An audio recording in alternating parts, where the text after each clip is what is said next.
Thank you, Madam Speaker. Merci tout le monde. Thank you, everyone. It's an honor for me to speak during this very serious, somber, and important debate. Evening on the traditional territory of the Kanien'kehà, an area known as Montreal, within the Haudenosaunee Confederacy. And in the time I have reflecting on all the important speeches given tonight, I want to focus on what we were told in the inquiry on missing and murdered Indigenous women and girls, Two-Spirit Peoples Plus.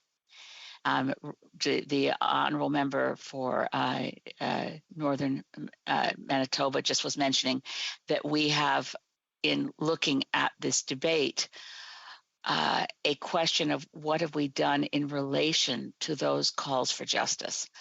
I'm struck by 2.5 years from the calls for justice, how little we actually look at what the inquiry told us to do. Elle était tellement claire dans le rapport d'enquête que le premier... It was very clear in the report that so clear that everybody has to do is to read the report.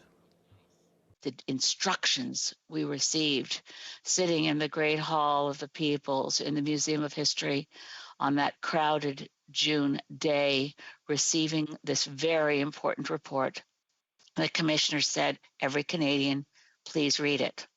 I think we should take stock. Have we read it? Do we understand what it said? Obviously, the killing of Indigenous women and girls continues and accelerates.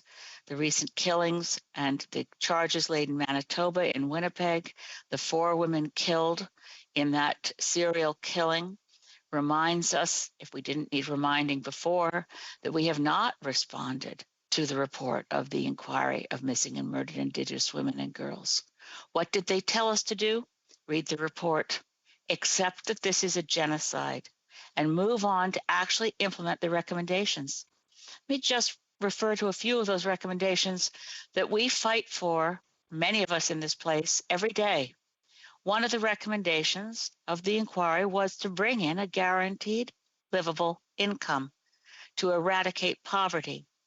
The reason so many Indigenous women and girls and men are vulnerable to killings, vulnerable to violence, is that they're poor. Economic injustice and as well as racism are at the heart of why so many Indigenous women and girls go missing.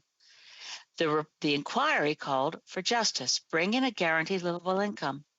It also called for us to end what are called man camps by Indigenous women and girls, large construction projects usually dedicated to resource extraction, the resource extraction itself violating the United Nations Declaration on the Rights of Indigenous People.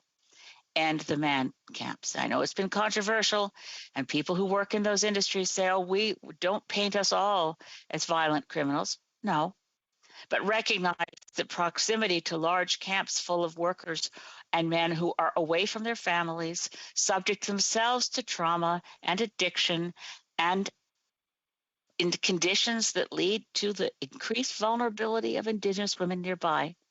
That was an inquiry recommendation, and we've expanded them instead of ending them. Another key recommendation was that we move to provide supports for Indigenous women and girls who have been the victims of violence, that there be trauma counselors, that there be assistance to get through the criminal justice system. These are important recommendations. And in the time remaining, I want to draw our attention to another area where Indigenous women and girls, there's no mystery as to how they were killed. They were killed by the police. Chantal Moore was killed in June 2020. She's a Nuu-chah-nulth woman from Vancouver Island who'd recently moved to Edmundston, New Brunswick. There's no question as to how she died. She died at the hands of a police officer on a quote-unquote wellness check. So in the intersection between mental health responses and police, far too many vulnerable women, Indigenous women, end up in a morgue. That's not a wellness check, and we need to really look at what happened, particularly in the case of Chantal Moore. And I'll say in this house again, I think she was murdered. I think the facts point in that direction, and her family waits for answers. We have an obligation in this place not to take note we have to take action. Thank you, Madam Speaker. Questions and comments? The Honourable Member for Courtenay-Albany.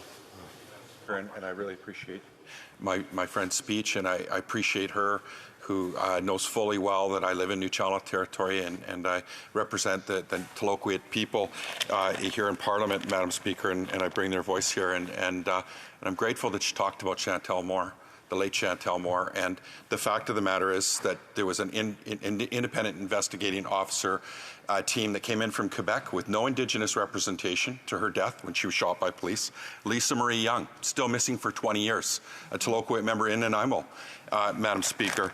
Now, in the National Action Plan, let's say this quote, creating a national task force to review and reinvestigate unresolved files of missing murdered Indigenous women, Two-Spirit, LGBTQ+, QQIA+ people, Madam Speaker, is actually a commitment in the National Action Plan, but there's no timeline, no money.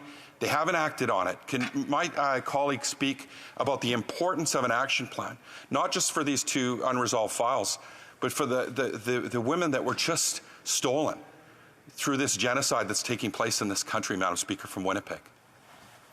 Member for Saanich Gulf Islands. I thank my honourable colleague from Courtenay-Albany, and indeed I do know that both of us know family members. We know Chantel's mom and her family and her friends, and we know that this is not being properly investigated, as is the case for many, many more Indigenous women and girls. Sometimes we know who the killer was, but it is brushed over because it was a police officer.